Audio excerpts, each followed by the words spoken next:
Donc, j'espère que vous avez passé un bon week-end depuis jeudi, puisque nous avons eu 2 lives qui sont quelque peu rapprochés. Nous allons donc corriger les exercices que je vous avais donnés. Bon, bien évidemment, si vous avez des questions, comme d'habitude, vous n'hésitez pas. Vous passez par le chat. Si vous voulez prendre la parole, vous n'hésitez pas. Surtout en didactique où les échanges sont parfois un peu longs, il ne faut surtout pas hésiter à intervenir. Alors par contre, Jean-Paul, dans les noms, j'ai un petit C. Est-ce que tu le vois, le petit C, tout seul? Oui. Ce serait bien que la personne qui s'est identifiée petit C tout seul mette son prénom en entier pour qu'on puisse savoir à qui est-ce qui pose des questions ou qui est-ce qui intervient. Voilà. Donc, eh bien, écoutez, je vous propose que nous commencions notre live de ce lundi soir. Donc, on va commencer par faire un petit partage d'écran. Est-ce que nous sommes tous d'accord? Tu vois le partage d'écran?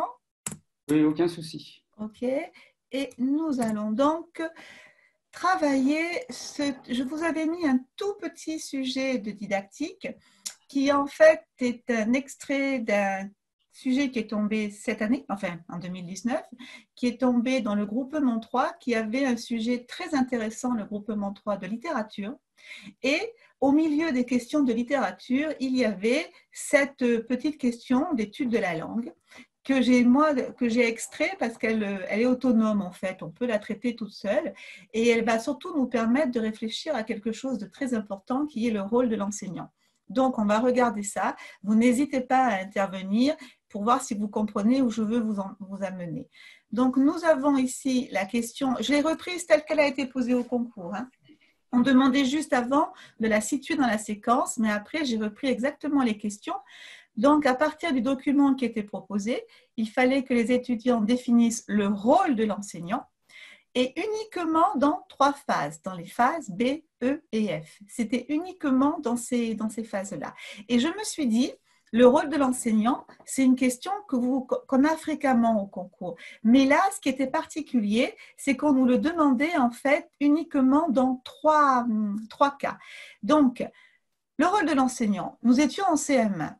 Si je vous demandais de me citer quels sont les rôles de l'enseignant, vous me citeriez les rôles que vous avez l'habitude de voir, à savoir qu'un enseignant régule la parole, il guide les propos, il encourage les initiatives des élèves, il favorise la coopération, il diversifie les dispositifs et tout cela, vous me l'associeriez à l'étayage. C'est-à-dire tout ce qu'on a pu voir pour le cycle 1, qu'on a commencé en fait à voir pour le cycle 1, que nous avons continué à appréhender pour le cycle 2 et qui s'utilise aussi pour le cycle 3. Mais dans ce sujet, il fallait véritablement bien le délimiter.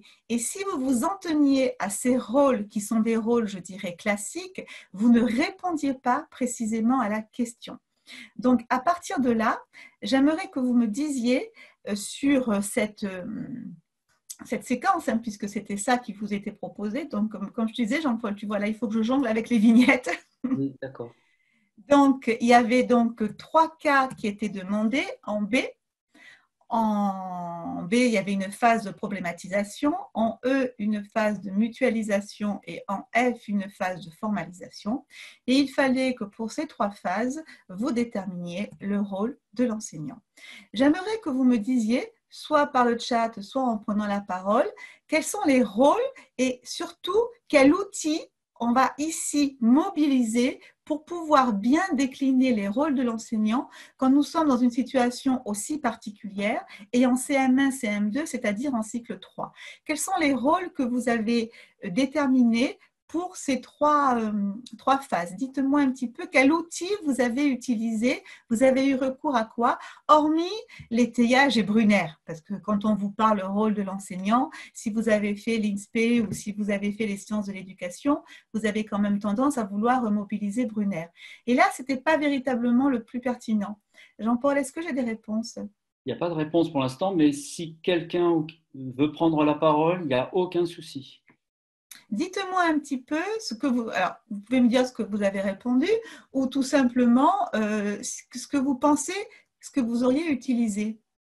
Donc Magali nous dit aider l'élève à trouver son erreur, guider l'élève à trouver la solution. Oui, je suis d'accord. Je suis Ah, d'accord. Mais dans ce cas-là, on reste un petit peu dans le guidé que je disais tout à l'heure. Donc, nous avons un sujet à corriger qu'on n'avait pas corrigé la semaine dernière. Donc, on va déjà commencer par celui-là. Bim.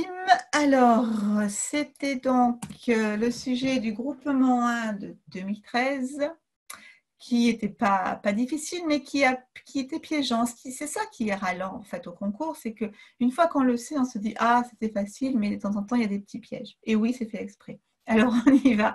On avait un sujet qui nous demandait de classer, d'analyser et de justifier les accords. Quand on nous demande de classer en général, c'est qu'il y a une raison, d'accord?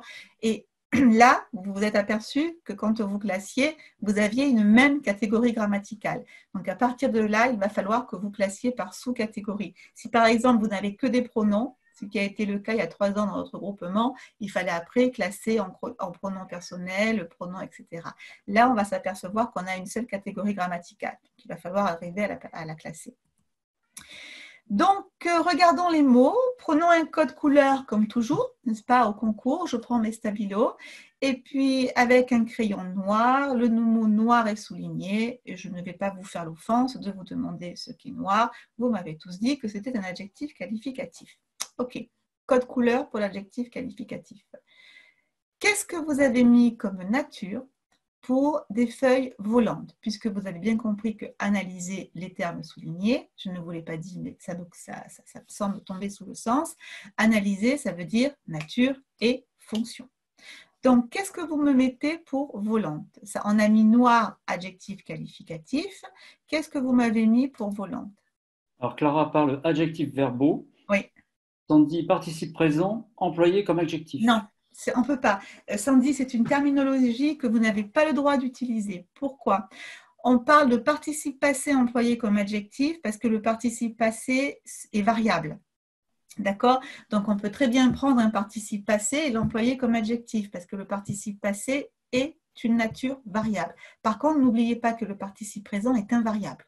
Donc, on ne peut pas dire qu'un participe présent est employé comme adjectif. Pourquoi? Parce que ça voudrait dire qu'une nature invariable est employée comme une nature variable. Ça ne marche pas. C'est pour cela que, comme il me semble, tu me l'as dit, ce sont des adjectifs verbaux. Absolument. C'est Clara et Selma qui parlent d'adjectifs verbaux. Oui. Que sont des adjectifs verbaux? Ce sont en fait des participes présents qui en fait, volante vient du verbe voler. Et effectivement, il existe le participe présent volant et il existe aussi l'adjectif volante. Et on dit que c'est un adjectif verbal. Un adjectif verbal parce qu'il est créé sur un verbe. Voilà, tout simplement. Et là, ce que je trouvais perfide, en fait, c'est qu'on vous demandait cette distinction. Et pourtant, si vous cherchez ces adjectifs verbaux dans un dictionnaire, on vous dira que ce sont des adjectifs qualificatifs parce qu'ils fonctionnent exactement comme les adjectifs qualificatifs. Mais là, ce qui était attendu des candidats, c'est qu'ils distinguent bien, en fait, l'adjectif qualificatif de l'adjectif verbal. Ce qui voulait dire qu'il fallait le mettre d'une autre couleur. Quand on me demandait de les classer, j'avais un premier critère qui allait être l'adjectif qualificatif et un deuxième critère qui allait être l'adjectif verbal. Est-ce que c'est clair pour tout le monde, cette histoire d'adjectif verbal? Alors Sylvie a donné adjectif qualificatif, épithète lié à l'expansion du nom.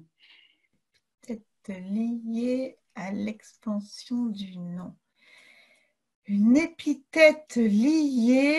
Ah, une épithète liée qui est expansion du nom, je pense qu'elle a voulu dire. Oui, ça c'est vrai. Effectivement. Oui, c'est ça. Par contre, non, Sylvie, pas adjectif qualificatif dans cette copie-là. Parce que quand on vous demandait, et ça c'était attendu, hein, quand on vous demandait de les classer, on attendait clairement que vous distinguiez l'adjectif qualificatif de l'adjectif verbal. On l'attendait explicitement. Voilà. Donc, vous ne pouvez pas le déterminer comme étant un adjectif qualificatif, même si le dictionnaire vous le vend comme adjectif qualificatif. Hein. Mais là, il fallait que vous fassiez cette distinction. On continue. Alors Stéphanie excuse-moi Véronique, mais Stéphanie insiste, volante adjectif, mais pas verbal. Pourquoi pas verbal? Stéphanie, pourquoi? La parole. Stéphanie, si elle peut. Oui, Stéphanie, pourquoi pas verbal? Dites-moi. Parce que moi, j'avais juste mis adjectif, c'est tout. Ah, Je n'ai pas précisé verbal. Ah, alors, désolé, je pensais c'est que vrai c'était que je vous dis tout le temps, dans le doute, abstenez-vous. Le seul souci qu'on va avoir là, c'est que classer, on est obligé. En fait, ce qui était attendu, c'est est-ce que vous êtes capable de classer la grande famille des adjectifs? Eh bien non. Ben, oui, maintenant, oui. Voilà.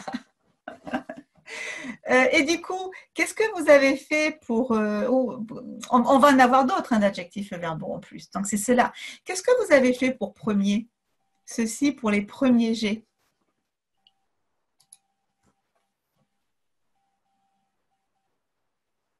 Alors, Clara nous parle d'ordinal. Eh oui, absolument. C'est un adjectif, c'est un numéral. C'est un adjectif, avant que d'être ordinal, il est numéral parce qu'on a les numéros ordinaux et les numéros. Adjectif numéral. Exactement. Et pas qualificatif, là. C'est vrai qu'on aurait pu en faire un adjectif qualificatif, sauf que là, quand on me demande de classer, arrivé à ces trois mots, je les vois venir. Je sais qu'il existe une grande famille d'adjectifs, mais je sais que je peux avoir plusieurs sous-familles. C'est bon, quoi. Les trois premiers mots qui me demandent d'analyser, c'est pas un hasard si j'ai un adjectif qualificatif, un adjectif verbal et un adjectif numéral, bien sûr. Bien, j'arrive après à rôder. Rôder, vous m'avez dit que c'était quoi? Vous vous doutez, j'ai mis d'une autre couleur. Donc, vous en avez fait quoi de On dit rôder? parle de participe passé. Eh oui, mais participe passé, employé comme adjectif. On est bien d'accord. Il faut bien que vous disiez participe passé, employé. Et oui, et là, on a les 4 cas. C'est bon, on n'en a plus d'autres. Hein. C'est-à-dire que quand... Ah si, on aurait pu parler d'adjectif indéfini. Ils ne nous ont pas mis d'adjectif indéfini, tiens, ils auraient pu. Mais là, on a les 4 cas, en fait, qu'on confond. Je pense qu'ils n'ont pas mis l'indéfini parce que c'était véritablement les 4 cas qu'on regroupe sous adjectif qualificatif, et on a raison, mais qui sont aussi adjectif qualificatif au sens strict, noir, adjectif verbal avec volante, adjectif numéral avec premier, et participe passé employé comme adjectif avec rodé. Après, vous aviez organique, vous n'avez pas eu l'ombre d'un doute et vous m'en avez fait un adjectif qualificatif. Donc, je reprends mon code couleur pour mes adjectifs qualificatifs. C'est important le code couleur parce que ça, c'est ce que vous faites sur le sujet. Qu'est-ce que vous avez fait de sophistiqué?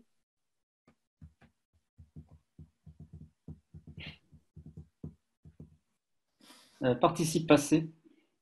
Ouais. Clara, qualificatif. Ouais. Stéphanie, participe passé. Alors, si vous me dites participe passé, ça veut dire que vous estimez qu'il existe un verbe sophistiqué. Et vous avez raison, hein, effectivement. Vous pourriez en faire un participe passé. Simplement, comme le verbe sophistiqué aujourd'hui n'est quasiment plus employé, il est véritablement adjectif qualificatif. Vous voyez, rodé n'est pas considéré comme un adjectif qualificatif, alors que sophistiqué est complètement considéré comme un adjectif qualificatif. Voilà. Parce que plus personne n'emploie le verbe sophistiqué. Est-ce que c'est clair pour tout le monde? Il n'y a pas de remarque. Oui, oui. Magali, ok. Ok, voilà. Donc, on va effectivement... on continue. Donc, sophistiqué, bon, ben moi, je vais le mettre en jaune. Hein, je vais en faire un adjectif qualificatif. Pourquoi? Parce qu'il apparaît comme tel dans le dictionnaire. Alors que rodé, non. Ah. Nécessaire est adjectif, naturel est adjectif qualificatif. Et si vous m'avez suivi, eh bien, pensant et agissant ne sont pas... Ce sont des adjectifs qualificatifs, oui, mais là, on ne va pas les classer comme étant adjectifs qualificatifs, mais on va les classer comme quoi? Alors, Clara parle de verbaux. Elle a raison. Ce seront deux adjectifs verbaux, puisque pensant vient du verbe penser. Il existe en tant que participe présent. Et là, si ça n'avait pas été corps, mais si ça avait été âme, on aurait dit s'acquiert comme âme pensante et agissante. Donc, on s'aperçoit bien que ce sont deux adjectifs verbaux. Une fois qu'on a fait ça, la question ne pose plus aucun problème parce que leur fonction, il y a zéro problème et les accords, il n'y a pas de problème. Tout ce qu'on voulait voir là avec les étudiants, avec les candidats, c'est est-ce qu'ils connaissaient les différents types d'adjectifs qualificatifs. Donc, ce qui veut dire que on va faire notre tableau habituel et là, on va faire 4 colonnes. Alors, Véronique, oui. Alors, je reprends. Sandy, pour le verbe, enfin pour sophistiquer, n'a pas trop compris. Et elle ajoute, le verbe sophistiqué est encore dans le bled, du coup, Je l'avais mis en participe passé. Alors, Sandy, ça dépend de quand date votre bled. On est bien d'accord. Parce qu'il a évolué depuis. Vous savez quoi, Sandy? Je vais vous apporter la preuve. Vous allez voir. Je vais vous apporter la preuve. Est-ce que tu as… attends, bouge pas. Qu'est-ce que tu as à l'écran là, Jean-Paul? Toi. Je suis peut-être pas mon sujet préféré. Et là, qu'est-ce que tu as? Là, j'ai une page d'internet sur Sophistiqué. Non, c'est pas, c'est le Robert, c'est mon Robert. C'est Robert. D'accord. Ouais. Ouais. C'est mon Robert. Je m'attendais à avoir ce genre de réponse. Alors, Sandy, vous voyez le verbe sophistiqué, il est là. Et si vous descendez dans l'article, il n'apparaît pas en tant que